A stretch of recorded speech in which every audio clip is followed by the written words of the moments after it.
I don't hear you. I don't hear you. I don't hear you. Nope. Can't hear you. I'm not kidding. How about now? Yep. What was that? No idea. Of course. Off to a good start. Now you just got super loud. Get the fuck out of here. Yeah, sound great now. All right, good. Good. All right. We'll start off with Aaron Rodgers. Yeah, we'll start with NFL review. We'll start with that game first. Okay. Yeah. So we got NFL review, NFL preview, college review, college preview. I have that Deion Sanders thing that I texted you, but we'll do that within the Colorado game breakdown. Okay. And then, oh shit, I forgot you have a game. So then we'll do college preview. Then you have a game. Then your game. Yeah, quick one. Yeah, that's cool. Right in here. And then we have our bets and then trivia. That's it, bro. It should only take 3 hours. All right, you all set? Mm-hmm. I got bourbon today. That kind of day, huh? Just wasn't in the mood for the volume, like the lot of liquid. Yeah. I don't know. Yeah. I get it. Yeah. I got it. Here we go. What's up, everybody, and welcome to Bump and Run. I'm Pete Colasano, joined as always by the man, the myth, the legend, the Michigan Wolverine fan of all fans, Scott Bracey. What is going on, dude? What an introduction. How are you, buddy? Oh, I haven't been this good in quite a long time, Scott. I tell you, there's nothing like watching all your hopes and dreams flushed straight directly through down the shitter. Things couldn't be any better. How are you? Well, excellent segue. We might as well go right to it. Week 1 review. As you mentioned, the hype, the excitement, the drama. It was beautiful. Man running out of the tunnel in the green highlight as the lights are off. The man with the running flag on 9/11, and 11 minutes later, doom. Dude, you know what's so funny about it? Like he actually looked. Well, I guess funny as in not ha-ha funny. Sarcastic funny. He actually looked, I'll even say, like a little nervous. You know what I mean? Like he's always got that calm swagger about him, but like, I don't know. It was very refreshing in a way. Like you got, I don't know. Maybe Tom Brady looked the same way when he first came out for Tampa. I honestly don't remember. I don't remember either. No, I know. But he looked like ready to go. Mike Dean, what's going on, dude? Michael, good to see you, sir. And it was quite a chilling moment. He's coming out with the flag. Like you can just tell the fans in the stadium are just like, I've been waiting for this literally over a decade. Like for something like this. People picking them to win the Super Bowl. The hype is real. Man. And so let me start as a non-Jet fan, and then I'll let you go. Whatever you got to do. As a football fan, and as a buddy of yours, and on this podcast, just an eerie, sad thing. Just you don't want one of the best guys in the league to go down like that after living 15 minutes away from Meadowlands and all that, and like hearing it all, and me and you talking about this for months and months, and and all the famous Jeff fans on TV, Greenberg and Joe Benigno and all these guys, just absolutely heartbreaking. Does he come back from this? Does he want to come back? It's a brutal rehab. He's going to be 40 years old. I just can't imagine that that's how he wants this whole thing to end. I agree. Even if he just came back for one mediocre year, I mean, honestly, for him, I think he's just going to come back. Like, I think you have to find out. Does the hype get reduced next year if he comes back? There's no question. It has to. He has because to, right? The expectations get changed now, right? Like, he's listen, he's 39 years old. It's not like we were expecting him to be the mobile Aaron Rodgers that he was even 4 or 5 years ago. But that's not what we were looking for. We were looking for the passer Aaron Rodgers, not the, runner Aaron Rodgers. Let me just say, to start off, take myself out of it as a Jets fan. I never, in any sport, like seeing superstars go down. Right. It's not good for the sport. Yep. So, even if you go back however many years it was when Tom, and obviously as a Jets fan, I don't like New England, and Tom Brady was the bane of my existence for so long. But when Tom Brady tore his ACL and went down, I wasn't happy about that. I don't like seeing that. We love sports. Even if you're a fan of a certain team, you need those rivalries. You need those hated, players and other teams. It's what makes it fun. It's what makes it awesome. So, when Kevin Durant pops his Achilles, I don't like that. It's not good. It's not good for the sport. When Kobe went down or, whatever the hell he did, he might have been an Achilles injury too. These are not good things. Yeah, definitely. These are not. Because I remember he shot the free throws with the Achilles. Right. You're right. And then went at it again. Yeah. You're right. I freaking forgot. It's incredible. So it's never good for the game no matter what. But yeah, as a Jets fan, what's so funny? It's almost better that it happens to us. And when I say us, I mean Jets fans.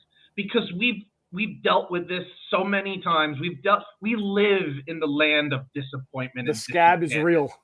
Yeah, so and I was talking to someone today. I'm like, there's us, there's Detroit Lions fans, there's Cardinals fans probably, there's Texans fans. No matter how, I guarantee you, we'll get to the games that happen, but I guarantee you after Thursday night, there were a lot of Lions fans that were like, yeah.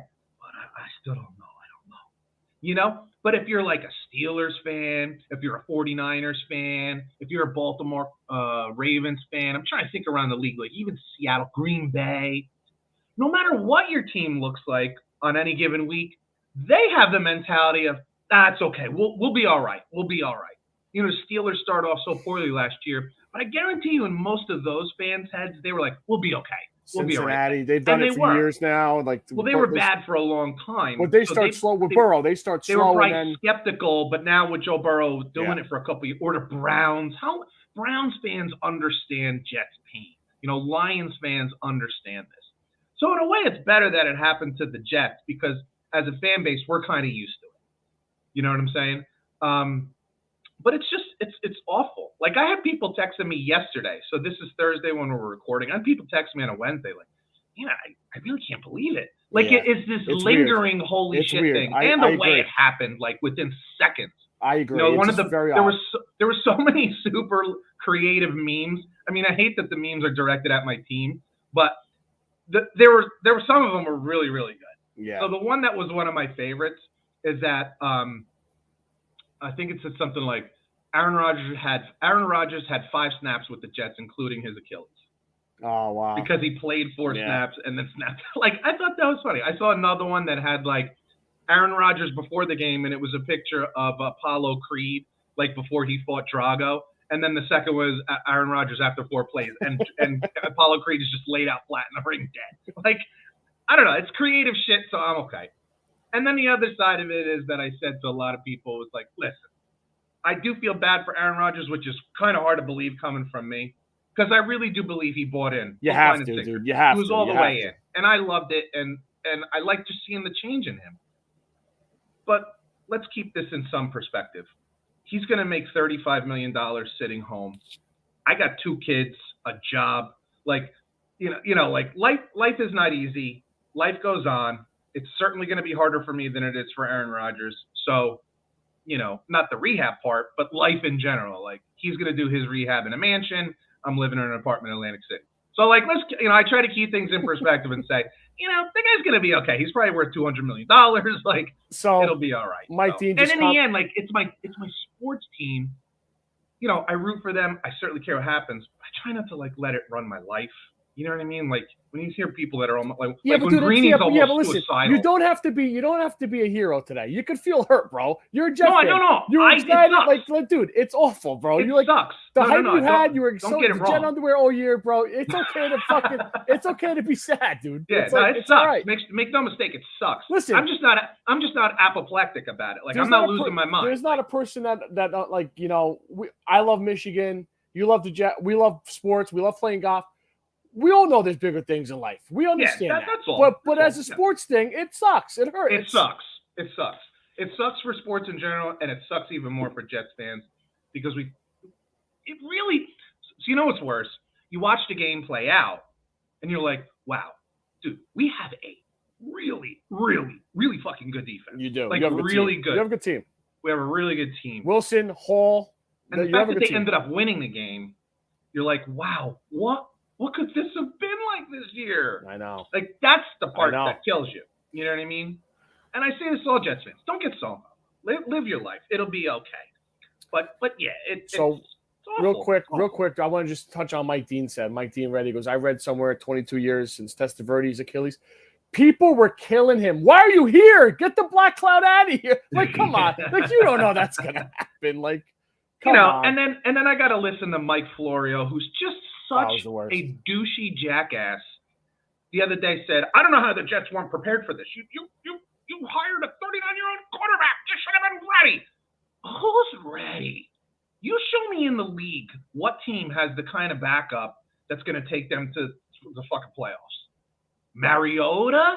Like Sam Darnold, who's been on 4 teams? Like, what are we talking about, folks? Right. There's no preparing for this. If you're playing with your backup, you're playing for 500 at best. Like, San Francisco's the only team in recent history that you look at and you say, wow, they just keep moving along no matter who they put behind them. Everybody else. Philly with Carson went with Foles too. But that's 6 years ago now. Yeah, I know. And even that wasn't first game of the season. Right. You know what I mean? Carson Wentz did play most of that. I did forget though when Testaverde went down, it was Rick Meyer before Ray Lucas. Holy Christ. Yeah. Bro, oh my God. I'm sitting here when this happened. Now, I can vividly remember the Testaverde thing because, you know, as we've talked about, they were winning the AFC Championship game against your Denver Broncos the year before, 10-0 at halftime, and then they lost the game. No problem. They were on the road. Like, as a Jets fan, there's no disappointment other than you lost the game. It's not like it's a bad season. But it was the same fucking thing. Yeah, the excitement for the new season, like, man, if we did that last year, and that year the Jets definitely had a better team than they even did the year before. Parcells the coach again, like, this is the year, baby. I remember sitting on the couch by myself watching.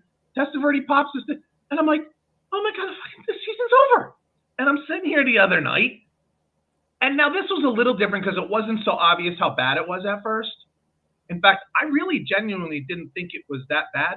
But when you texted me and you're like, what is it, a foot? And I said, I don't know, just the way the heel extended, I thought maybe Achilles, but it didn't look that bad. When he sat back down after being in the huddle, I knew something was bad. Yeah, but then he got up, kind of limped off the field, limped from the cart to the locker room. Like, there were some signs that it might not be that bad, but obviously we know better now. Back to the game.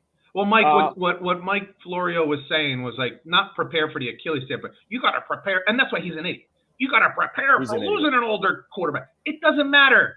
What are you going to have, 2 starters? He's an absolute idiot. You're going to put $70 million just into quarterbacks? Like, he's a moron. He's just a jackass. Yeah, back to the game. Jets showed some balls. Garrett Wilson made a great catch in the end zone. Zach Wilson still very indecisive, very happy feetish. But you want to run the football. You got 2 backs. Your line looked okay. I mean, I know Rodgers. It was tough. It was a tough go. But I actually thought Zach Wilson was okay. Let's all remember, Zach Wilson got 0 snaps this week. Zach Wilson certainly wasn't thinking he was going into this game.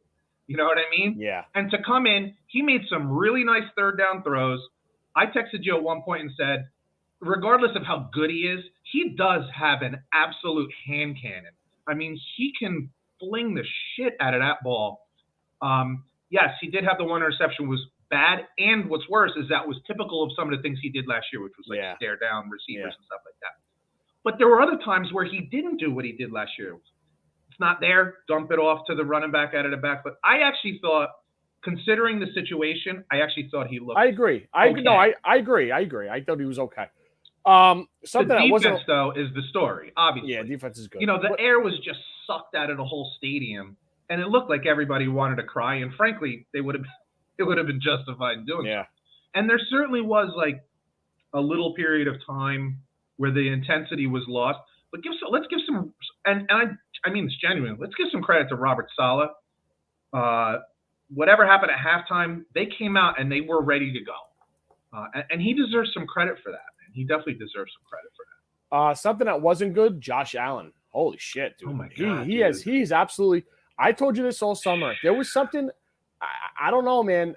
All he had to do was take two field goals in the second half, and they would have won the game. Not do what he did. 6-7 plays, 3 minutes, field goal, boom. Do it twice. Like Jets would have sank at that point. This guy going 50 yards, double coverage. What are you doing, dude? Yeah, there's such a fine line here, right? Because Josh Allen has a lot of Brett Favre in him, right? And so with that comes some mistakes, which Brett Favre made plenty of mistakes too. But see, if you don't have that kind of make chicken salad out of chicken shit mentality, he doesn't even get the touchdown pass that he ended up throwing. Right. Josh Allen's problem is if he's 100, he needs to dial it back to like 97. To your point, like or more. But not too much, because then you don't get all the other good stuff. Like, how many games have they won because he's a little bit of a wild ass hair? You know what I'm saying? Like, sometimes he's pulled rabbits out of hats sometimes because he's nutty. I understand. He's got to dial it down a little, dude. He's got to. I hope he doesn't, but he really needs to. I don't know. There's something, and the him and the Diggs thing is gonna be a problem because he's forcing the ball to him because of the riff they had on this last year, and then Diggs goes to him on the sideline. He goes, "Do you trust me, bro? You got me, dude. You don't need this all day, all night long." Dude, he had 10 catches. I know. I don't get it. I don't get it. It just makes no sense to me whatsoever. He practically led the league last year, and he's got 10 catches against one of the best defenses in the league. He's a problem now. And the running game looked okay. James Cook looked okay. You know, they look better. He still does some crazy ass shit though, Allen. You see him jumping, diving over people. It's too much. That's what I mean. But you don't. This is the fine line that I'm talking about. You don't want to pull it back too much, because then you lose all of the stuff that makes it fun, makes them winners. It's just a fine line. He definitely has to dial it back, though, man. Is Ken Dorsey really a seat hot at this point? I'm not sure. I mean, I don't want to. We always talk about this overreacting after week one. I don't know that it's an overreaction. I'm not reacting to week one. I'm reacting to last year too. Agree. Yeah. I don't know. But I hear you. Let's see what happens. I think you make a really good point when you say that kind of Diggs is. I really do think Diggs is in Josh Allen's head, and not in a good way. Nope. I think it's causing a problem. Dude, do your job. Shut your fucking mouth. You get plenty of targets. This is not a you don't get targets issue. It's ridiculous. This is not. What game were we watching? Oh, shit. There was one game, I can't remember what it was, where like, it might have been a college game where it was like, I think it might have been an LSU game or something like that, where these top receivers got 2 looks. Didn't even get any balls. Ohio State. Yeah. And you're like, bro, that's a problem. Like, you don't have a problem. You get plenty of targets, plenty of balls. Shut up. It can't go to you every time. This is what's causing the problem. I actually think for you guys going forward, I think having Garrett Wilson year 2 more mature, having a year now with Zach Wilson, and having Cobb and Lazard there is going to help Zach Wilson out more than last year did, because you didn't have that. You didn't have those guys in the locker room to help him out. I very rarely quote Dan Orlovsky because I think he's an absolute moron in most of what he says. But I used to like him, but he has come off the rails a little bit. He's trying to be outrageous because it's the only way to get yourself forward on television, I suppose. But he said something today that I'm like, you know what? He's right, and it's fair. So when Zach Wilson starts for the Jets in his career, they average 17 points per game. And his point was, can you make enough adjustments? Have you grown enough? Can you be a little better to get me 3 points? 3 more points. Can you take us from 17 to 20? Because with that defense, if you can average 20 points a game, you're gonna win more games than you lose. Let's put it that way. What number that ends up being, I don't know. I don't know that he can give him 3 more points, but I think it's fair to ask a young quarterback, can you just give me 3 more points a game? That's a field goal. That's one, not even a whole drive. That's one half of a drive. Like one drive, one extra drive that you get us past the 40. And I think that's fair. Can he do that? I'm not sure. The ability is definitely there. The physical ability is definitely there. I just don't know, man. I don't know. I certainly don't like it. I was asked all this week, how many games they're going to win. I give them 6, and I think they're picking in the top 10. I wouldn't be shocked if they picked a quarterback. Schedule's tough. I wouldn't be shocked. There's a quarterback-heavy draft coming up, most likely. I hope it's not JJ. I don't want him getting fucking jinxed with that fucking team he had over there. Let's move on. Lions Thursday night, sneak one out against the Chiefs. No Kelsey, no Jones. Mike Tirico, who I like a lot, had a stupid statement towards the end of the game. He said this win comes with an asterisk. I don't believe that. That's ridiculous. Was it him that said it? Yeah, it was him that said it. Because of Kelsey? And Jones. Dude, this is the way it goes. This is the NFL. I'm sorry. Yeah, the Lions are. They went on the road when you hanging a banner and they won the game. Sorry, that's the win. That's a win no matter what. Did you put an asterisk next to Tampa when Tampa beat Kansas City in the Super Bowl when Kansas City had like 4 out of 5 offensive linemen not starting? Right. Like that's absurd. That's the nature of football. Do the Jets get to put asterisks next to every game they lose this year because they don't have Aaron Rodgers? Right. I mean, and I love Tirico, so me too. That's why I hammering him too much. But that's dumb. Yeah. Especially in this sport, especially in the NFL, where injuries are more part of the game than any other sport on the planet. So, other than fucking UFC or something. So I think that was a really wild game because if you would have asked me, I would have expected 20 more points. I think both of us were expecting both teams to be in the 30s. Yeah. Neither of these teams are known for defense. Both of them played pretty good defense. Dude. I actually was more surprised at Kansas City's defense, considering Chris Jones not playing and the offensive line. They really caused problems for one of the better offensive lines in the league. I also thought, too, the Lions OC was getting his feet wet, trying to how much should we play Gibbs over Montgomery and not having Jameson Williams in there for they're trying to figure it out. Laporta looked good. Gibbs did look good when he played. And I tell you, dude, Hutch is a monster. Hutch was making that tackle look like a goddamn idiot, and he did. People were tweeting all over the place. He was lined up off sides the whole game in the backfield, and then he was false starting, and it was just ridiculous. I just hear too many people trying to take it away from the Lions, it's ridiculous. as if Patrick Mahomes didn't play or something like that. You didn't watch the game then. Because the Lions played a really good football game, and I don't really care who was missing. When you go on the road and win at Kansas City or win against any top 10 team in this league, it's big. I don't care who they're missing. If you go to Baltimore right now, win a game at Baltimore, it's big. If you go to Dallas and win at Dallas, at San Francisco, at Cincinnati, to your point, at Buffalo, that's a big win, dude. That's a win. That's a game that most people were probably looking on a schedule and putting an L for you. Yep. So the fact that you turned that into a W, I don't care who was there and who wasn't playing. That's a huge fucking win. And especially when we're talking about the Lions and how you and I Jesus, it's like 2.5, it's over 2 years now since they hired Dan Campbell. The gradual momentum that they've been building. And when you think how last year started with 1-6, to start this year with a lot of hype, to start this year with a big win on the road at the Super Bowl champions, I don't care. That's a big ass win, dude. Agreed. That's as big a win as Detroit has had in quite some time. That's a bigger win than Green Bay last year at the end of the year to knock them out because the game didn't mean much. This is a new season, fresh start. That's a big but I think that game last year ran into what their attitude's like this year. I think that game meant something for their locker room. Yeah. It carried over. You got that momentum carried. Finished real strong last year, and at least for the first game, it carried over. Huge. Bengals, Steelers, Giants stink it up week 1. Very surprising. I guess, obviously the score with Dallas is surprising, but I was surprised at the Bengals. I was really surprised at the Bengals. You and I looked and we said, Joe Burrow didn't practice too much in the offseason but he knows these guys. Dude, they couldn't get off at all. They couldn't get off at all. And I was very surprised at that. It's not like the Browns played great, and Watson did much better in the second half than the first half. He started to look better, but it really wasn't awesome. Browns defense was definitely good. It was fantastic. Yep. So impressive. You mentioned the Giants. What can you say? It was disgusting from start to finish. You throw the film out and you move on. That's basically it. That's basically it was funny. It was funny because that first drive was actually pretty nice. Daniel Jones ran a couple times. I know, and then one block kick and the whole fucking game plan went out the window. Holy shit, man! You talk about an absolute landslide after that. It was just crazy. Yeah. What was the other game you mentioned? Steelers, bad.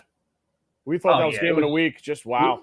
I mean, and the funny thing about that is that was from the jump. Yep. In every facet of the game. And I will tell you this, San Francisco, I don't even think it's really close. San Francisco's the most physical team, frankly, on both sides of the ball. Yep. Their offensive line was fucking mauling the Pittsburgh Steelers' defensive line. We are going to have to start accepting the fact that Brock Purdy is a good quarterback, folks. Not that he's just good for the last pick in the draft or he's just good for 49ers. Dude, this guy's a good quarterback. I think he's the perfect guy for that team, too, though. I do. I think he's a good fit there. Like Brady was in New England, I think it's a good fit there. It just works. I think that's fair. But do you honestly think? I don't know if he would be good in Miami. I don't. It's just that he doesn't put a long ball like that. He's got a stronger arm than Tua. Tua throws a great deep ball, too. I don't know. I'm just saying. I'm just saying. If you took away the fact, if you ignore the name, if you ignore the fact that he was a Mr. Irrelevant, and you just look at his body of work as a 49er. He's been better than Garoppolo. They already asked him to do more than Garoppolo. Yes. By the way, he's way more athletic than we gave him credit for. Did you see some of those runs that he made, dude? Yeah, his teammates love him. He's a ball player. And what makes him very special on top of those things, and Greg Cosell on Fox Sports talked about it today, and this is when we talk about all these quotes. We mentioned Justin Fields. I'll talk about him in a little while. I watched film on him this week. It was rough. Processing speed. How quickly can you process? This is the problem with Zach Wilson, right? How quickly do you process what you're seeing and make a decision off that process? He's as good as there is in the league, dude. He is not indecisive. 1, 2, boom, boom, throw the ball on time, sees the read, doesn't make bad decisions. Bro, we're going to have sooner than later this season, people are just going to have to accept he's not just good for San Fran. He's not just good for Mr. Irrelevant, 7th round last pick. He's a good quarterback. He's a good quarterback. Bears and Fields. Ha. I don't know. That's all I got. Because you're not going to believe this. This hype shit. You're not going to believe this. But I'm going to start off by giving. This is why I texted you. I said, "Is Getsy the coordinator? Was it Luke Getsy?" Yeah.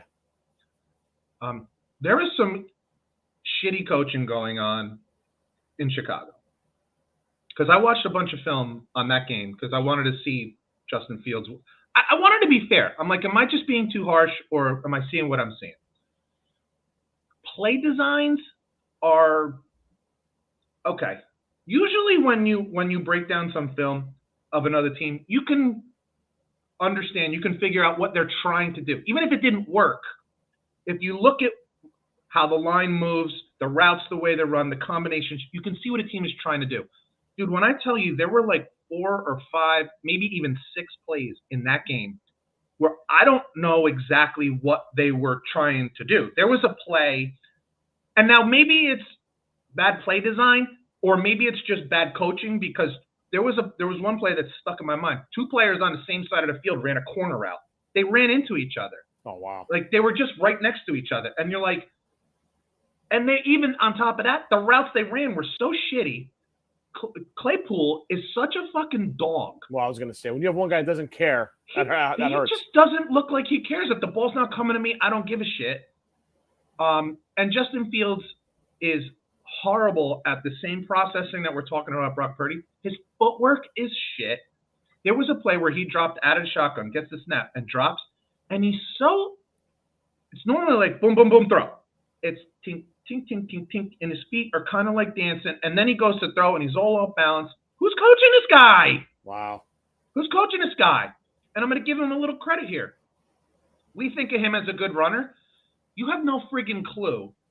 I'm telling you, when you really dive in, how many times that game should have been like 31-0.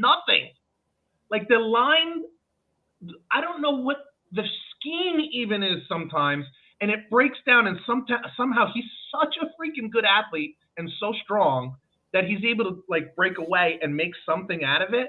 It's not all the time. Sometimes he's just bad, but sometimes he can turn it into. You're like, Jesus God, this kid is one fucking crazy athlete. So there's so many problems there, but I'm just telling you folks, if you're a Chicago Bears fan, he's not the guy. I hate to break it to you. And here's how I know they never believed it. I don't know if you were watching that game at all, like no, or anything like that. Here's how I know Chicago Bears fans never truly believed it. They hoped he was the man, but they never believed it. Here's how I know. Second half of a week, all off season, all summer, all we hear, MVP candidate, he's going to do an MVP season. This is going to be fantastic. Justin Fields. Start of the third quarter, 3 and out. They start booing. Come on, that's your MVP that you believed in? You never believed it. You never believed it, folks. You wanted it, but you never believed it. And then on the other side, could Jordan Love have looked any more comfortable, any more fluid? I tell you. Any more beautiful throws, beautiful spiral. The ball just comes out of his hands so beautifully. 245 yards, 3 touchdowns, no interceptions. Could it have gone any better? On the road. Hello. On the road in hostile territory. Hello. And you pick up basically right where Aaron Rodgers left off. I mean, it's really unbelievable. They might have 3 quarterbacks. All the questions, the Colin Cowherd, ESPN. Years. No answers. I don't know. We don't know how good. Now you know how good Jordan is. He's pretty fucking good. And you're talking with 3 rookie wide receivers and 1 second-year wide receiver because Christian Watson wasn't on the field because of an injury. A rookie tight end, 2 rookie wide receivers, and a second-year wide receiver, and his best wide receiver didn't even play. But the veteran line, 3 touchdowns, no interceptions. The veteran line, the 2 backs help too. They're veteran players, Absolutely. Good players too. Absolutely. But see, when it all works off each other. See, when you're Chicago and the other team isn't worried about how well you throw the ball, they're bucking to stop the run. They're not worried about you throwing the ball, so they stop the run. And you say, well, we can't run. Yeah, you can't run because you can't throw. But what happened as that game went on, Green Bay was able to run the ball even more. Why? Because Chicago saw, oh shit, we really have to play against the pass here, which backs them up, which opens up the running game. They both help each other. They both complement each other. It was a beautiful thing. It was exactly what we called. Let's be honest. It was exactly what we called. And everybody else was wrong and we were right. A game. Holy Tua and Tyreek. Dude. I've been trying to think back to what would be like the last like dangerous player like Tyreek Hill? Beckham? When he was a Giant? I don't know that even Tyreek Hill, when he gets his hands on a ball, you as a viewer start thinking he's taking it to the house. He doesn't take it to the house every time. Nobody can. But you start thinking he's gone. Like he's gone. And I'm thinking like maybe like a Barry Sanders or something. Like, yeah, he is as dangerous a football player as I can remember seeing in my life. It is freaky, man. And what's even crazier is that he makes plays that a receiver much taller than him makes. Like, go routes down the sidelines, even near the end zone. Usually those kind of plays are reserved more for taller 6'3", 6'4" receivers. I don't even think he's 6 feet tall and he's making these. It's something else. And you do certainly have to give Tua a lot of credit. Threw for over 400 yards, 3 touchdowns. He was just accurate as shit. The line did a good job. But let's be honest. Staley's got to go, dude. He's terrible. And here's why. You're a defensive coach, and your defense is stacked with talented players, and you suck. Opening game, and you give up 30-plus points. You scored 34 and lose at home in week 1? Can't happen, dude. It can't happen. Can't happen. And I will also say this. Did the offense look any different with Kellen Moore? It didn't look any different, folks. No. It's the same. And because you know why? Because it was already pretty good. You got a bad head coach. Throw the ball downfield, man. You got these guys. Some of this, I start to wonder how much of this is on Herbert. Yeah. He's not one to take these big risks. So some of that has to fall on him too. Yeah, some of that's going to have to fall on him too. And that's why I say it really didn't look much different. It looked like a guy who doesn't love taking too many risks down the field. But to your point, you got the studs, you got the horses, you got to use them. But Staley's got to go, dude. This is a bad loss. You can't lose that game. You can't. Not like that. You have anything else? We can move on to week 2. I thought it was interesting that Baker Mayfield ends up winning for Tampa on the road at Minnesota. Yeah, not too much to say there. Yep. Obviously, I'm not trying to like break your balls with the Denver-Las Vegas Raiders game. To me, what I saw is I don't think Sean Payton really believes in Russell Wilson too much just yet. Russ looked better. He did. He looked better, but it was super conservative. Yes, conservative. And Sutton got no looks in the second half, which was bad. No pass rush for me is bad, and they got injuries piling up already again. It's just same old shit. So, and then just to reiterate something I think we've been saying for a couple years now, some people are just winners. Jimmy G just finds ways to win. Dude, I really, when I watch this guy play, I go, man, I wish this guy wasn't so freaking fragile. Because I really would love to see if he would have finished all these seasons that he didn't. Yeah. The guy just fucking wins games. You can say whatever you want about him. Come fourth quarter, he's clutch as shit. Yeah. You'd be hard pressed to find a quarterback who's more clutch than Jimmy G. I know that sounds crazy, but you look at his stats fourth quarter in his career, dude. He's money in the fourth quarter. He's money inside of 4 minutes. He just finds ways to win, dude. It's bananas. It really is crazy. Nobody thought they were going to win that game, and they were losing that game. They shouldn't have won that game. Jimmy G finds a way. No, I think that was. Yeah, I think that's it for me on the review. You nailed it. Thank you. Week 2 preview tonight. Vikings at Eagles. Primetime Kirk isn't exactly what you want him to be. Although he was a good 1 o'clock on Sunday, so maybe this is a reverse for him this year. Who knows? Philly did not look great. They were lucky to escape New England. But again, bad weather. Brady's getting introduced. No preseason games. I don't think much into that stuff. I think they look better tonight. I think Philly wins pretty convincingly. Philly does have some injuries that they're dealing with, cornerback injuries. Again, I pointed out that they lost at least one lineman to free agency. It might have been 2, and I think it showed. They didn't run the ball as well. Again, this is a problem with like week 1 analysis. Is the New England defense that good? I don't know. This is what I'm saying. Like I got to see. We'll find out this week. But yeah. What's interesting too is that we talk all the time. Teams that start the season 0-2, it's like 80% don't make the playoffs, right? You start 0-2, it's very, very difficult to make the playoffs. If Minnesota loses this game, now a lot of people pick them to win a division. Minnesota loses this game. Chicago's already down 1. Green Bay plays Atlanta this week. Detroit plays. It's almost like you could say, if Minnesota loses, are they already out of the NFC North? Like to win the division? It's very possible because you can have a 2-0 Green Bay or a 2-0 Detroit. And so this is a really big game for Minnesota. I just think it's a really tough spot. Agreed. To your point, like Philly coming off not a great performance. They're going to want to pick that up at home. Really tough spot for Minnesota. Really tough spot.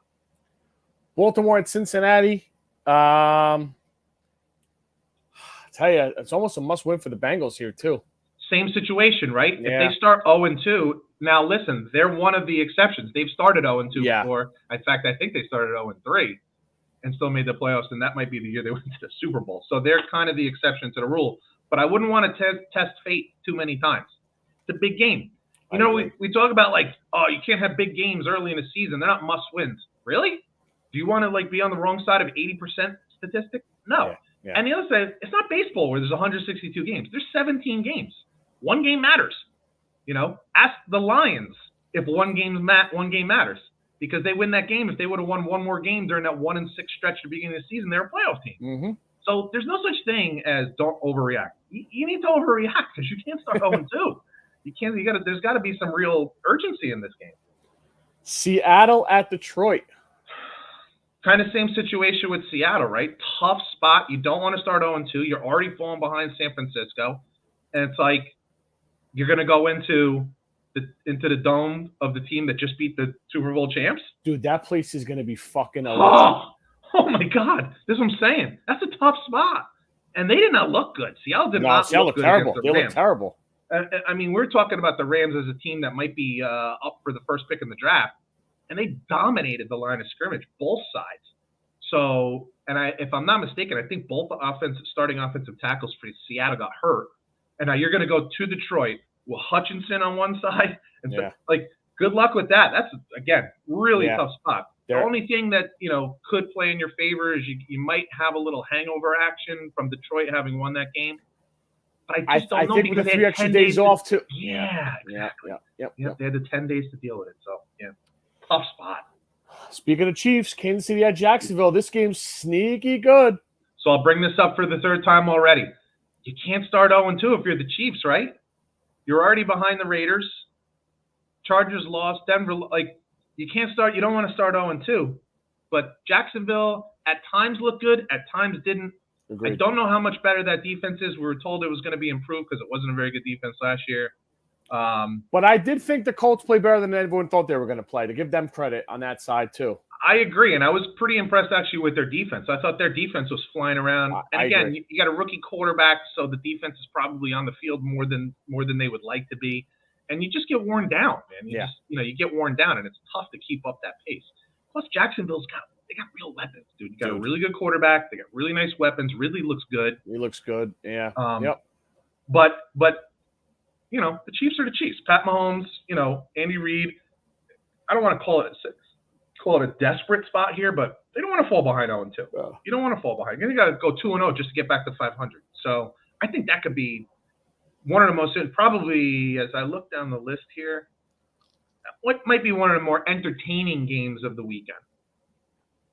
Your Jets at the Cowboys. I expect if Wilson throws the ball 18 times, I'll be shocked. Get that thing in and out. Dak didn't look great, but he didn't have to. The game. I was just going to say that game was weird. We didn't get any kind of gauge on what to expect from the Dallas offense because it really didn't have to do much. That's a weird spot, man. I don't know. I certainly don't like the Jets in this spot because Cowboys defense, the one weakness that they do have is their run defense, and the Jets, you can say what you want about their offensive line, they opened up some gaping holes, and they ran the ball pretty damn well. Yeah, Bills' rush defense isn't good either. It's not great. So that's what I'm saying. If they could take advantage of that, so be it. But here's what I don't like. I don't like that Dallas pass rush against the O-line and against Zach Wilson. Agreed. I think that could cause some problems, and that sounds like a couple turnovers. I suspect Dallas will win that game. I think that's a brutal spot for Zach Wilson. That defense, I think, here's the thing. I don't think the Jets are going to get blown out at any point this year because I think that defense is that good. I just think it's a tough spot for him to put up for him and them to put up too many points. I'd be shocked if the Jets got more than 13, I'll be honest with you. Sunday night, Dolphins at Patriots. Give Mac Jones some credit. He hung around in that game. You're right. He actually looked really good after a rough start. He brought that team back. He looked pretty darn good. He still doesn't have much of an arm, man. He's got a lot of Chad Pennington in him to me. Like even the balls that he throws down the seam. That's not bad, actually. Yeah, I could see that. The way he throws the ball down the seam, there's a lot more of an arc on his than there is with most of these guys in the NFL. Usually when these guys are throwing a ball down the hash marks, down like tight ends and down the seam, they throw that shit on a zot. And his definitely has a little bit more of an arc. But, as Chad Pennington showed, it's all about timing. If you throw it on time, it doesn't matter that it's on an arc. So, and the other side of it is it's a little bit softer throw, but that makes it a lot more catchable. Like it's an easier catch for the receiver to make because it's coming in just enough, just a little bit lighter. The other thing is, listen, you can say what you want. It's New England. It's Belichick. It's that defense. Yeah. I can't imagine that Miami's going to go in there and score another 36 points. I would agree. If they do, though, then you're looking at it. You're looking at a real Super Bowl potential team.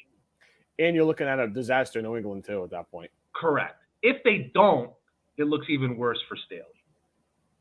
If they go in there and score 20, if they score 24, Staley looks even worse. Tyreek Hill's got like 60 yards receiving. One touchdown, 6 catches.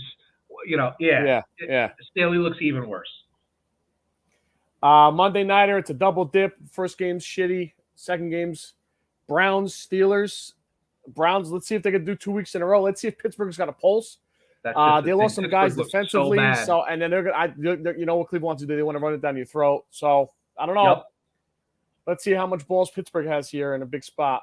Should be a physical game. These are two teams that absolutely hate each other. So in that sense, and again, little desperation on the side of Pittsburgh. Is this game in Pittsburgh? Yes, sir. That's going to help, But so was last week's. I know. But redemption is a real thing that teams seek out. So, I would expect them to play better. They can't play any worse. No. They got utterly dominated. Smoked. Was that the most no, I guess maybe Dallas was even more dominating. Yeah. Yeah, probably.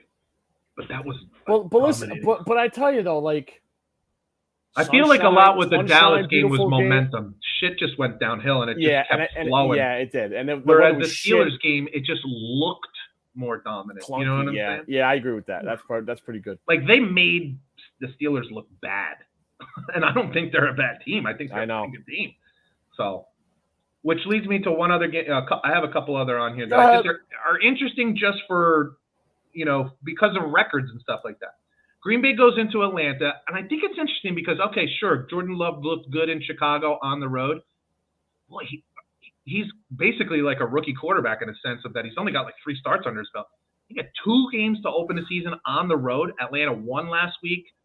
I don't think that's an easy spot. I think that's a big ask for, a relatively new quarterback. We'll see how that goes. But man, to think that Green Bay, one of those teams is starting 2-0. Either Green Bay or Atlanta starting 2-0, which to me is kind of a big deal, right? I think Denver-Washington is actually interesting because Washington. Well, because listen, both teams are very physical on defense. They both play good defense, and both of them didn't look so hot last week. Denver should have won. I think Denver should have won that game. And Washington did win in a game that they didn't look really good in against Arizona. They didn't at all. So I know we try to say like must win. Is this a must win for Denver? You're at home. I would say so. The division they're in, I would say definitely. And it's not only just 0-2, but 0-2 at home. Yeah, I know. Can't have it, right? I feel like that game's going to be 17-16 again. So just low scoring, ugly, crappy game. You might be right about that. I think you're definitely right about that because both of them played that exact game last week. Oh. And then the last game I'm just interested in is 49ers and the Rams because it's always been like McVay kind of owns Shanahan. Like Shanahan could never get over it. And then we're like, well, the Rams are going to suck this year, so they're going to beat.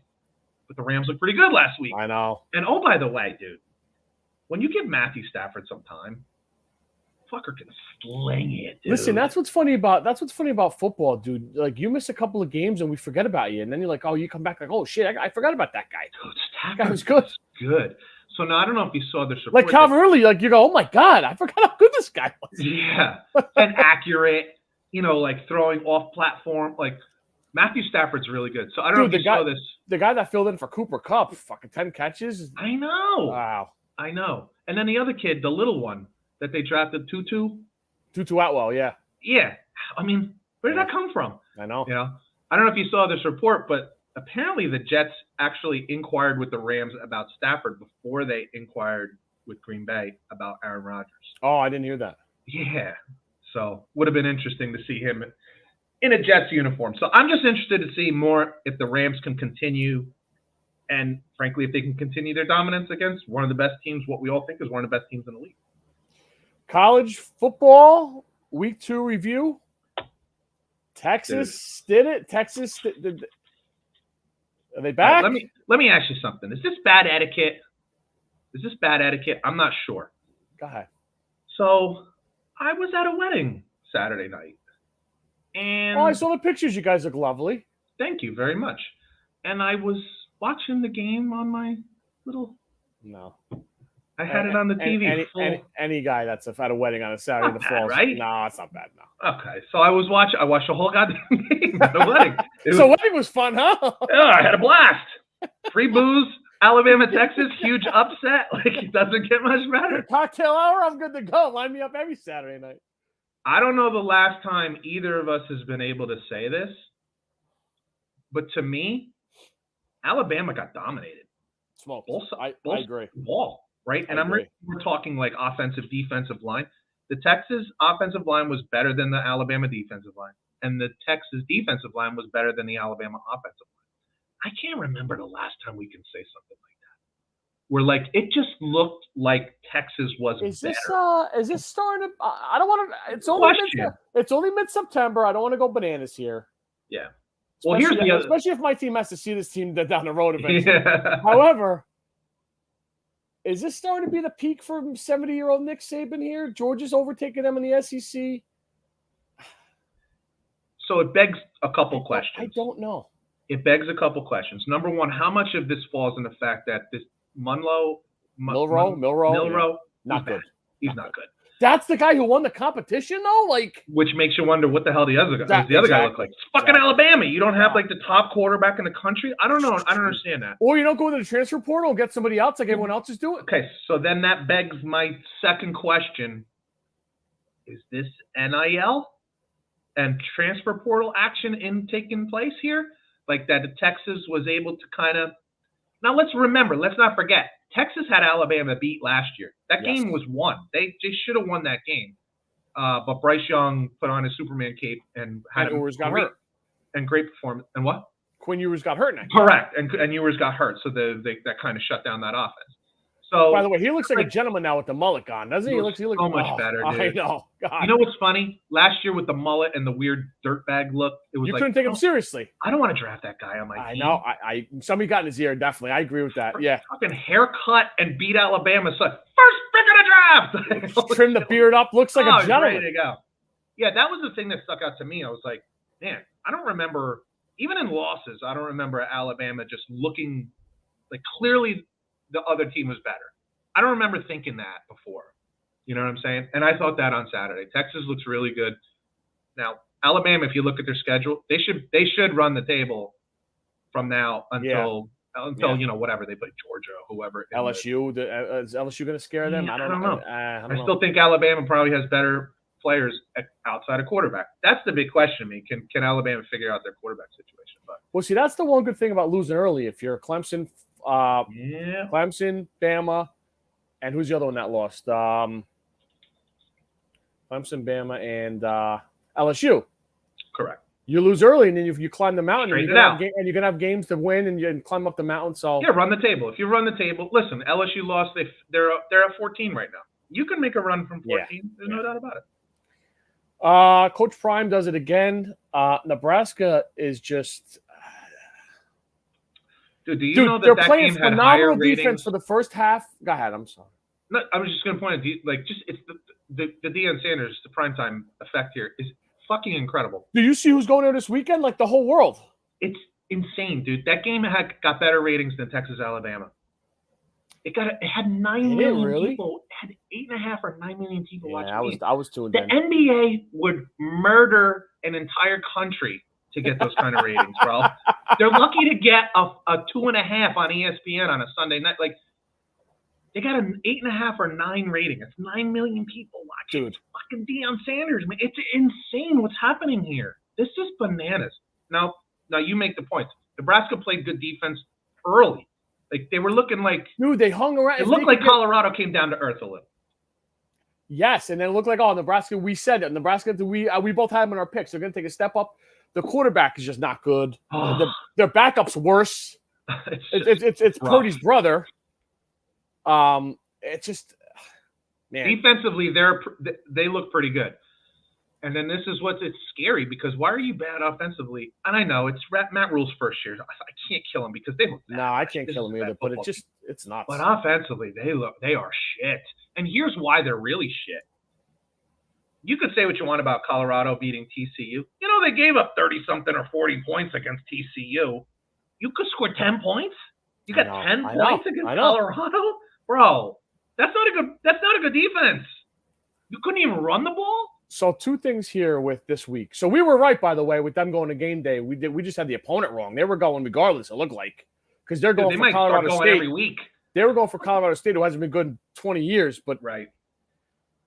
Quarterback once upon a time, Bradley Van Pelt. That was a good quarterback there. Remember that guy? Yeah, I do. He had a mullet too. Yeah, he did. A little weird mustache, a little dirty mustache. The porn star mustache. Yeah. So game day, Barstool, Fox, 60 Minutes, and Pat McAfee, they're all going there this weekend because it's a story. It's nuts. It's freaking insane. They should win this week, and the next week they go at Oregon. That's going to be game day. Might be there again, but although week 4 slate's better. Notre Dame, Ohio State's week 4, so maybe not. Maybe they don't go to. They got back-to-back Oregon and then USC. Yeah, but USC's home. So if they could somehow pull that, I'm just saying for the hype train to keep rolling. Yeah, I could see both of those teams putting a 60 spot on them. So you can say what you want about the defense, and Shedeur looks great and all that stuff. You know, that defense is bad. One more for me. But it is amazing. It's a phenomenon. Okay, so this – all right, so I wanted to bring this up before we switch games because I texted you. It's not going to happen this year. But let's say Deion Sanders, whether it's with Colorado or with some other college football team, because I don't think he's ever going pro. He has made it quite clear that he looks at this not so much as like a coaching job or a step up.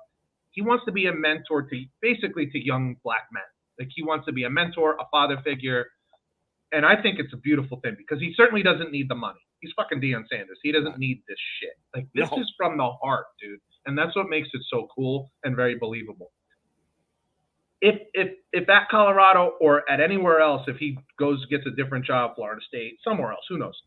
If Deion Sanders were to win a national championship as a college football coach, does he become, how did I put it to you? The most accomplished athlete in the history of sports. National championship as a player in college. Non-Olympic athlete. Multiple Super Bowl champion. Multiple times Super Bowl champion. Did he win a national championship with Florida State? Yes. He didn't win a Heisman, though. I don't think he won a Heisman. No. Multiple All-Pros. Multiple Super Bowls. Played baseball at a high level. Went to a World. Did he go to a World Series? Yes. Went to a World. Did he win the World Series? I don't know if they won it. I don't think they won. I don't remember now. And then to come and be a coach and be a winning coach at Jackson State, yeah. And then to win a national championship as a coach, does he then become the most accomplished athlete / coach in the history of sport? Because here's why I asked. Here's why it came to my mind. When we have these big time athletes, they never become big time coaches because their expectation level is that people be like them. It's impossible. And he's so unique that he doesn't do that. Somehow he elevates these guys without having to be like him. Yeah. We've seen Larry Bird coach, and he did a good job, but it was frustrating for him. He said as much. We've seen Magic Johnson coach. We've seen guys, we've seen mediocre baseball players become managers. We've seen mediocre football players become managers. You never see superstars, mega stars become coaches and become successful. If you were to do that, I'm looking, I'm like, yeah, I think you have to say he becomes the most accomplished player coach in the history of sports. Yeah, it's hard to argue with it. It's hard to, right? Like, I can't think of anybody who would have done what he's done. It's crazy. Has anybody earned their nickname more than him?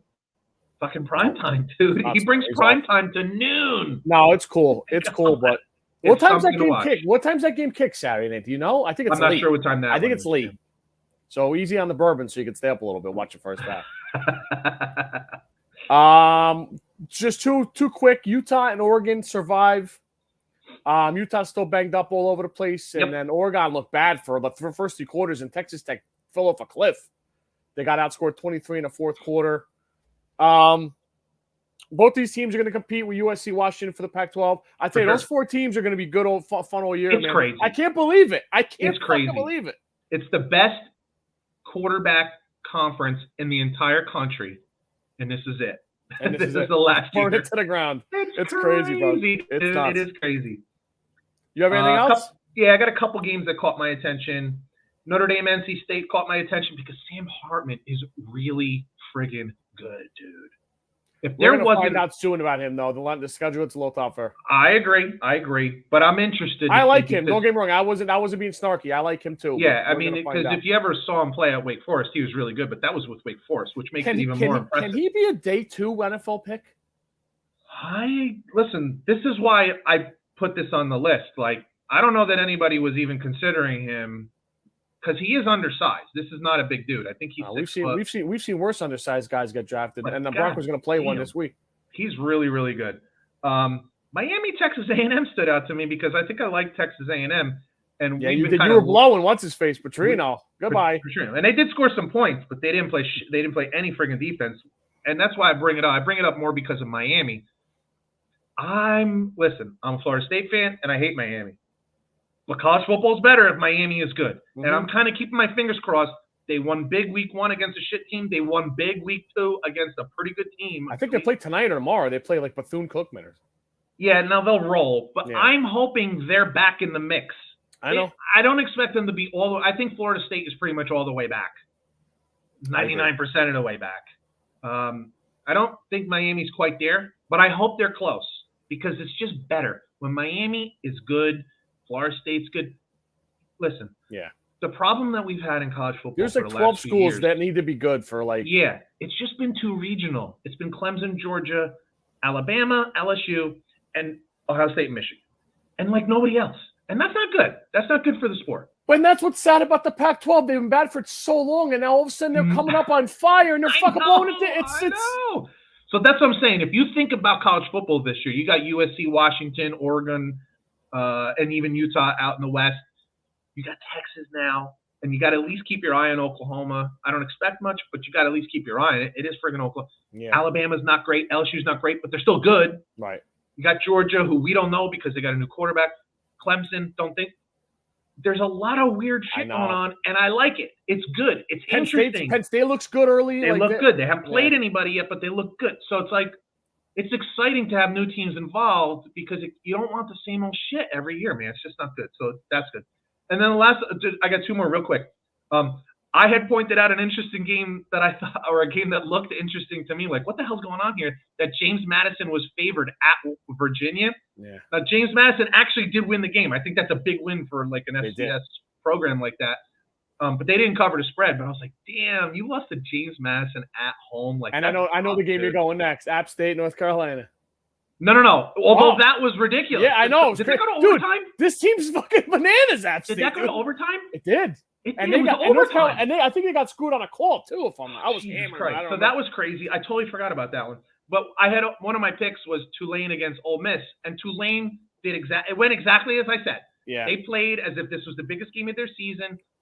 It was a close game the whole way, and Ole Miss scores 20 in the fourth quarter to pull away, and they ended up, Tulane didn't cover. But it was a really close game. They played their balls off, and they did it without their starting quarterback, which made it even more impressive.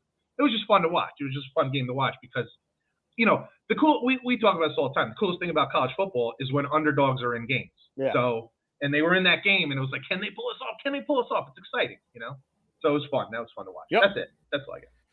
Week 3 preview. Very, very, very bad slate this week.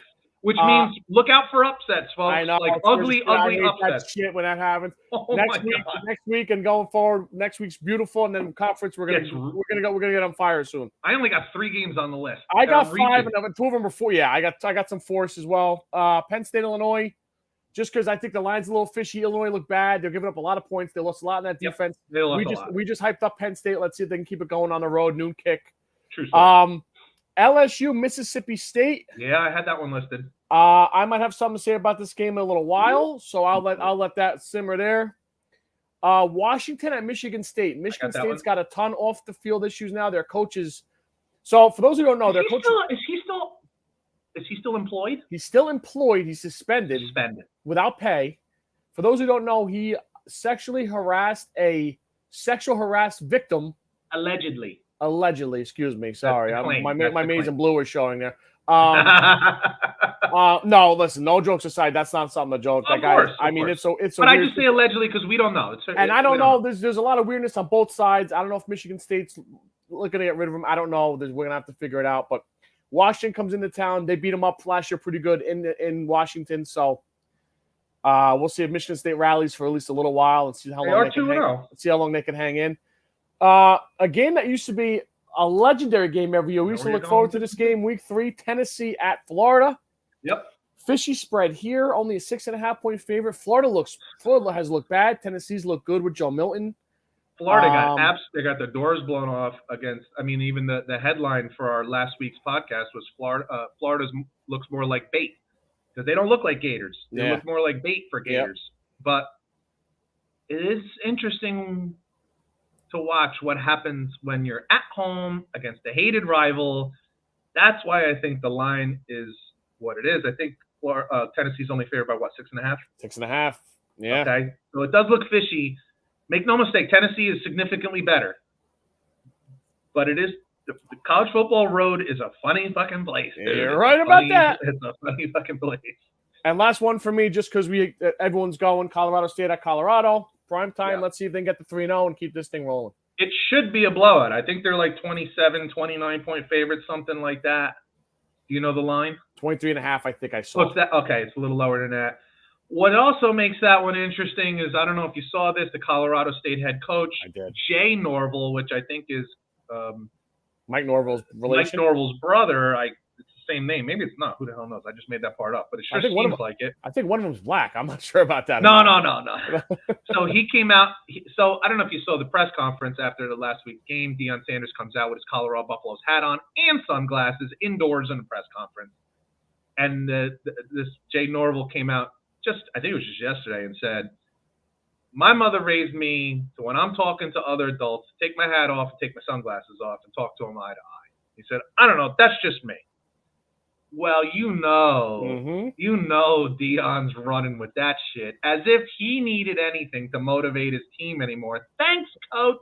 Yeah, that what an idiot. Brilliant. Yeah, stupid. I probably would have actually said take Colorado State. I don't know that Colorado could just stay on this high for this. I know. Plus, their defense is not good. I don't care what. And they could be looking ahead too. Not now. I know. If I'm Colorado, I can fire this guy on cause now. I know. Before the game, I'd fire him before the game. Right. You're out. Get the fuck out of here. What are you dumb? 63-3 final. Goodbye. So stupid. What a stupid move. Do you want to bet? You want to play a game? What do you want to do first? Let's play a game. You have a game for me. I have a game. No idea what's going on here, and I'm always excited when you. So I have a list of guys here. I have a list of 9 players that have played for rival teams. I want to see how many you can get. What do you mean played for rival teams? Pros. Let's say they played for like the Ravens and the Steelers. Okay, they played for both. They played for both. Yeah. Okay. So what's the game? What am I doing? No, I got 9 guys listed down. I want to see how many you can get. I got like a top 9 on my list. Okay, but just NFL? No, it's all sports. Okay, pro sports. Am I trying to guess? Yes. Okay, so I'm going to put Roger Clemens. Okay, I got him 6th. He's played. So let me go. So he played from 84 to 96 for the Red Sox, 98 for the Blue Jays, 97, 98 for the Blue Jays, and then 99, 03 for the Yankees. So he got a 3 lump sum in there with rival teams. Does LeBron James fit in that at all? No, I did not put LeBron James. It's not rivals, right? He was on multiple teams, but not rivals. I'm struggling with this. So they're all baseball and football. I'll give you that. All baseball and football, no NBA. Yep, no NBA. So that'll narrow it down. Robinson Cano? Nope. Stick to the same team you were going to. I got a bunch of guys. Oh, how about Johnny Damon? Johnny Damon, I got number 3. Red Sox from 02 to 05 and a Yankee from 06 to 09 and won a championship on both teams. And Clemens won 2 with the Yankees. I forgot to mention that before. What about the other dude that was the center fielder for Boston that came to the Yankees?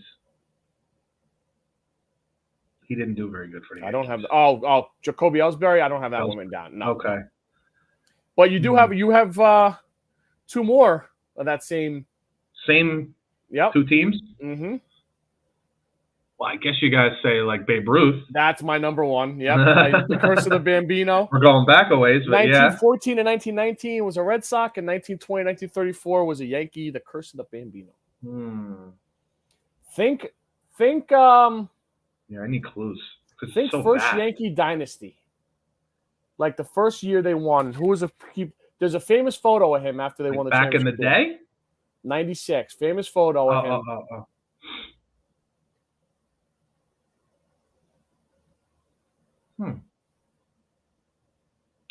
What position?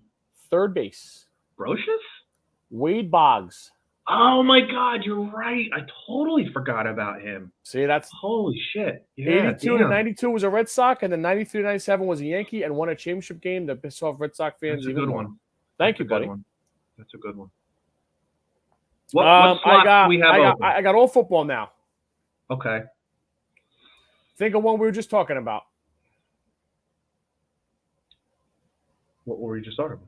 What sport were we just talking about? Who were we just hyping up? Coach of what team? Deion Sanders. How about Deion Sanders with Dallas and San Francisco? Bingo was his name. Right. Oh, and that's when they had a nice rivalry going back then. They were playing each other every year in the playoffs for a long time. Is that how you came up with this? Is that what made you? That's exactly that was exactly was the highlight of this. Yep. Won a championship on both teams, by the way, as you said. Right. Correct. Another hint for you. Same 2 teams. Kenny Norton Jr.? Close.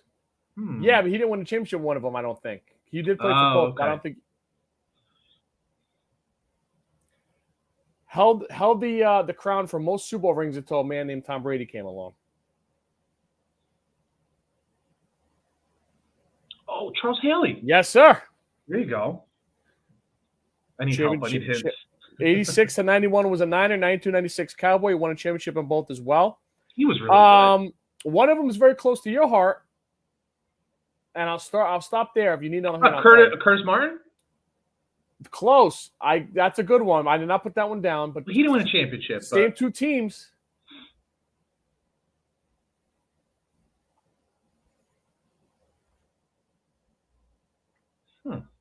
Oh, Darrelle Revis. Yes, sir. Darrelle Revis. Other direction. Yeah, it was going the other direction. 07 to 12 was a Jet. 14, 1 year in New England, wins a championship game. Won a Super Bowl. Yep. I got two more. I'll just give them to you quick. Please. Terrell Owens was an Eagle in 04 and 05 and a Cowboy from 06 to 08. Good call. Yep. And Brett Favre was a Packer from 92 to 07 and then a Viking. Took a little cup of coffee with the Jets. A little cup of coffee, hurt his shoulder, and then went to the Vikings for 2 years. And won a championship with the Vikings. With the Packers, excuse me. Love it. Now, I have a little – we're going to do our bets now. I have a little dilemma that I'm going to have to solve. Because I have 3 NFLs. And obviously, we got to narrow it down to 2. So I'm going to have to do that. But I went 2-2 last week. Am I correct? I think I went 2-2. You went 1-3. What? You had Nebraska and Tulane. Damn it. And you had the Seahawks. Browns were a winner. That Seahawks was a letdown, dude. I went 3-1, my friend. Purdue was a winner outright. Bastard. Nebraska sucked balls. And then I had the Browns and the Eagles that barely got me a cover. But you shouldn't have won that one. But, yeah, hey, they all count. They all count. All right, you started off. All right, we'll go to college football. You got music playing? I do. Nice. All right, I told you I was going to talk about this game in a little bit. Mississippi State and LSU. Noon sleepy kickoff in Starkville. Might catch the LSU Tigers napping. The running Mike Leaches. I think it keeps the Bulldogs hanging around. I think like 31-24. What's something the spread? Like that. 9.5. I'm taking the Bulldogs plus 9.5. You're going to give me a touchdown and a field goal at home? I'll take it. I kind of like that one. 11 o'clock kick. I alluded to this one a little earlier because this team has been on my radar, and apparently they're very bad. Virginia lost last week at home as a home dog. They covered the spread, which is even scarier because they lost at home against an FCS team. Maryland is 2-0. Now, they haven't beaten anybody worth of salt, but they're still 2-0. I'm going to take the Maryland Terrapins, 14.5-point favorites against Virginia. And this is what this really is. It's not a bet on Maryland. It's a bet against Virginia. Now, maybe you're right. Maybe this is because of all the turmoil and tragedy that they've dealt with. But money's money, my man. So there is a line, so I'm going to bet it, and I'm going to take Maryland minus 14.5. Savage. One of the things that we love to do on this podcast and gambling is to go against an emotional team. Yes. The Texas Longhorns they've had the game of their year, a game of a decade. You're going there. It seems like. Go in there. They come off a huge win in Tuscaloosa. Doesn't get any bigger. Energy could be down, hanging around all day, night kickoff. The Wyoming Cowboys come in to Austin and cover 28.5. Is Josh Allen coming back to play? I hope not, the way he's been playing. Yeah, I know. That might be a bad thing. I'm a big Drake May fan, but he didn't even throw a touchdown pass last week. Dude, he didn't play bad. I'm telling you. But he didn't even throw a touchdown pass against App State last week. I had him in a fucking parlay. I had 4 guys that take over yards, and that scumbag didn't go over the yards. Well, I'm saying run with it again this week. They welcome Minnesota to town. They're favored by 7.5. Minnesota's not a bad team, but they don't score. No, you're right about that. You can say what you want about NC State. They could put points on the board, my man, and I expect them to put points on the board. I don't love the number. It's 7.5, at least on the score. That's a weird line to me, too. I was thinking about going one way or another. I can't go either way, though. I'm like. But I just think it's a double-digit win. They had an ugly game last week. I think they come back and get their heads screwed on straight. Give me North Carolina, the Tar Heels, minus 7.5 over Minnesota. got to straighten out the ship, man. You got a top 5 pick quarterback on your team. Yeah. Got to get some touchdowns in there. To the NFL we go. And you took this team last week, and I liked them as well. We were thrilled with Geno Smith coming off last year, got paid. Everybody now, more on the Lions after winning Arrowhead. Coming home, place is going to be bananas. 1 o'clock kick scares me. Seattle's got to look better. You said before, you can't get too far behind that division. Rams are 1-0. Niners are 1-0. You got to play them 4 more times still. Yep. You got to win this game. I don't know if they're going to do it, but I do think they keep it close and hang around. Give me the Seahawks plus 5.5. I like this bet. I probably wouldn't have the balls to do it. Yeah. But I like the bet. I was thinking the same thing. I'm like, because this goes back to what I was saying before, like your Jets, Lions, Browns, like certain organizations, you just expect to come back down to earth a little bit, right? So this is one of those spots. Plus, Seattle needs to win, or at least needs definitely, they need to win, but so you expect them to fight. I just don't have the balls. I'd have the balls to pull the trigger, but I do like that one. All right, I got to narrow this shit down. All right, we'll start off with the one I'm definitely going to go with. Listen, Giants lost 40-0 on their, at home. It was as ugly as it gets. Nothing could be better than to go play the Arizona Cardinals, who I think right now is probably the worst team in the NFL. Now, listen, they played pretty good defense last week, but I don't know, did they really? Because it was the Washington Commanders, who aren't exactly known for putting mega points on the board. I got to think the Giants are going to come out. Brian Daboll's a good coach. He's going to get these guys motivated. They need the win. You don't want to fall to – listen, Eagles won last week. Washington won last week. Cowboys won last week. You don't want to fall 2 games behind any of these friggin' teams. It's a huge game. It's less than a touchdown. Give me the Giants minus 4.5 against the Cardinals. If they lose that game, Coach, they cooked? Yes. If the Giants are 0-2, their season's over. As far as playoffs, you're not making the playoffs. Not in that division. Yeah, I think you're right. Not in that division. I'm going to the first game Monday night. For those who are listening, 2 Monday nights. By the way, what's crazy about that, just to go back to your point, Washington could definitely beat Denver just because neither team is that good. Philly should beat Minnesota tonight. And Dallas have the Jets. And Dallas should beat the Jets. So yeah, I know. You're looking at 3 2-0 teams, and you're going to be 0-2. Yeah, that's like a must-win. Yeah, you're right. You're right. Go ahead. Sorry.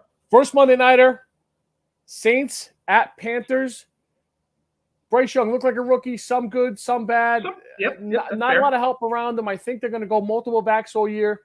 The weapons outside are not great. I got to tell you the truth. We said that. We love Frank Wright, but I just don't think they're talented yet. Saints, second game for Carr. As the game went on, he started to look more comfortable. Olave's fantastic. Michael Thomas looked like he was coming a little back to life. Run game with Williams, Jamal Williams. Yep. And I think I think right now at this stage, I think they're better than the Panthers. Much. I think 3's a steal here. I'm gonna take the Saints minus 3 in Carolina. Is that Carolina? Yeah. Yeah, I'm with you. I like that one a lot. I didn't pick it, but I like that one a lot. They're better at every facet of the game right now. Yeah. They got a better quarterback. They got better weapons. Their defense, they're going to get after Young too. Defense. Yeah. So I like that one. That's a good call on there, which means Carolina's definitely going to win that game. Yeah, by 22. All right, I got to make a decision here. Son of a bitch. Yeah, okay. I think it's a big – I'll tell you what the other one is. It won't count, though, but I'll tell you what it is. Just because, that one will win, this one will lose. The one I'm going to go with is going to lose. The other one that I don't go with is going to win, and then just like trivia, I'll talk myself out of the right one. So I think it's a big ask. I love what I saw out of Jordan Love last week, which is, apropos. I love Jordan Love. I really liked what I saw. Maybe the best thing that I liked was his comfort level. He just looked like he had full control over that offense and what was being asked of him. He looked fantastic. I just think it's a big ask to have your 4th start in the NFL. You got back-to-back road games. I just think that's a big ask. I think the Falcons are improved. So give me the Falcons -1. Basically what you're saying is, hey, win at home against a quarterback that doesn't have a lot of experience. Give me the Falcons -1 against the Green Bay Packers. I don't like it because I'm kind of rooting for Jordan Love, because I want him to prove all the naysayers wrong. But you're a Ritter guy too, though. You liked Ritter in college. I do like Ritter, but I like when the guys on TV look like jackasses, and Jordan Love is making them look like jackasses. But I got to go with my head here. I just think it's tough. That's logic. Falcons won last week. Their defense looks improved. They definitely have weapons on offense. So I look, they could basically just win the game, and I think they could do that. So give me Falcons -1. Who was your other one? I like the Jags at home getting 3.5. I like the number. I thought about that too. Yeah. I like the number 3.5. I think Chiefs are going to be kind of desperate, but Jags are good. They put up points, man. So I think I would have taken the Jags. But you know what? In the end, it was like, do you really want to go against the Chiefs? So if it was between go against the Chiefs or go against Jordan Love and Green Bay, I'm going to go against Jordan Love and Green Bay. I wish I would have known your picks. Yeah. I probably would have just jumped onto one of them instead. I should have done that. I should have switched to New Orleans. Are you ready for aggravation? It's time, baby. It's time. Let's do some friggin' trivia.